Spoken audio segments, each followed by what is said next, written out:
Et si votre prochain bilan sanguin pouvait vous surprendre, dans le bon sens, 40% des adultes ont un taux de LDL cholestérol trop élevé. C'est colossal. Pourtant, personne n'est condamné. Dans cet épisode, je vais vous montrer comment, sans médicaments, vous pouvez agir concrètement sur votre cholestérol et protéger votre cœur. Prête ? On y va. Je m'appelle Miss Nutri, je suis votre conseillère nutrition et bien-être pour être mince et en bonne santé. Nous explorons ensemble comment manger mieux peut transformer votre vie. Aujourd'hui, mangez pour réduire le cholestérol. Si vous êtes nouvelle sur la chaîne, abonnez-vous. Et si vous connaissez quelqu'un qui lutte avec son cholestérol, partagez cette vidéo. Ça pourrait vraiment l'aider. Avant tout, soyons clairs sur une idée reçue majeure. Le cholestérol n'est pas votre ennemi. C'est une molécule essentielle. Sans elle, pas de cellules fonctionnelles, pas d'hormones comme les œstrogènes, pas de vitamine D. Le problème, ce n'est pas le cholestérol lui-même. C'est comment votre corps le métabolise et surtout, comment il s'en débarrasse. Vous avez entendu parler du bon et du mauvais cholestérol. En réalité, il s'agit des véhicules qui transportent le cholestérol dans le sang. Le LDL, qu'on appelle le mauvais, est produit par le foie et livre le cholestérol aux cellules. Quand il y en a trop, il peut se déposer dans les artères. C'est le début des problèmes. Le HDL, le bon, fait le ménage, il ramène le cholestérol en excès vers le foie pour l'éliminer. Donc l'objectif, avoir moins de LDL et garder un bon niveau de HDL. Voici un chiffre qui surprend toujours. Seulement 25% de votre cholestérol vient de ce que vous mangez. Les 75% restants, c'est votre foie qui les fabrique. C'est pour ça qu'une simple réduction des graisses dans l'assiette n'est pas toujours suffisante. L'alimentation agit plutôt sur la qualité des graisses et sur certains signaux hormonaux, notamment l'insuline.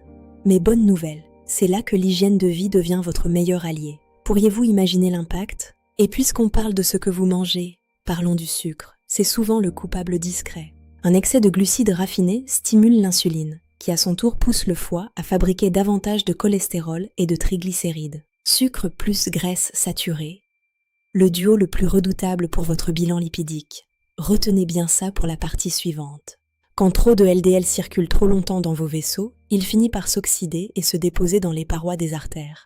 C'est ce qu'on appelle l'athérosclérose, littéralement les artères qui s'encrassent. Ce processus est silencieux, mais c'est lui qui mène à l'infarctus ou à l'AVC.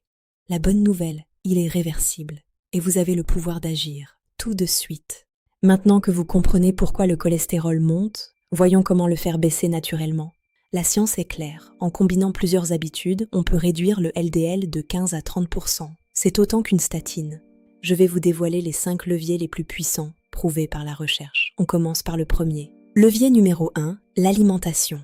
Ce n'est pas tant le cholestérol des œufs qui pose problème, mais la qualité des graisses. À limiter beurre, crème, fromage, viande grasse, charcuterie et surtout les produits transformés. À favoriser huile d'olive, huile de colza, avocat, noix, poisson gras riche en oméga 3. Réduire les graisses saturées diminue le risque cardiovasculaire de 21%. C'est énorme. Levier numéro 2, les fibres solubles et les phytostérols. Elles forment un gel dans votre intestin qui piège le cholestérol. Les phytostérols prennent sa place à l'absorption intestinale. 2 grammes par jour peuvent réduire le LDL de 10%.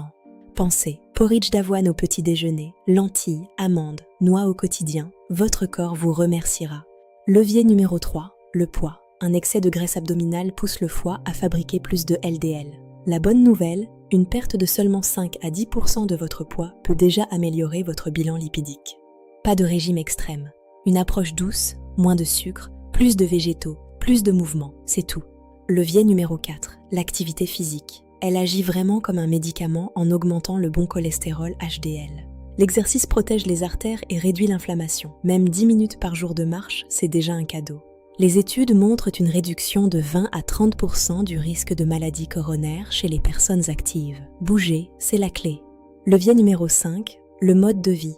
Arrêter de fumer fait remonter le bon cholestérol HDL de 5 à 10% en quelques semaines. Le stress chronique et le manque de sommeil dérèglent vos hormones.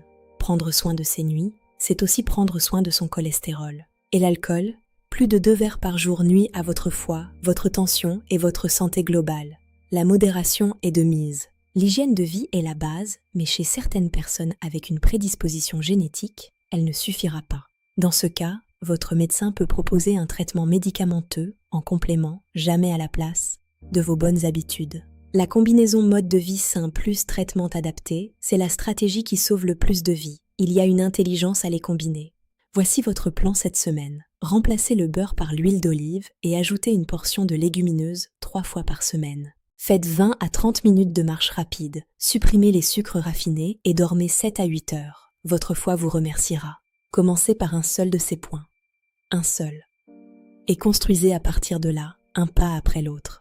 Voilà, vous avez maintenant toutes les clés. Retenez l'essentiel. Le LDL n'est pas votre ennemi à haïr. C'est un signal à écouter. Dites-moi en commentaire, quel est le premier levier que vous allez tester cette semaine? J'ai hâte de vous lire. Likez cette vidéo et abonnez-vous pour ne rater aucun épisode de la série Manger pour. Prenez soin de vous. À très bientôt.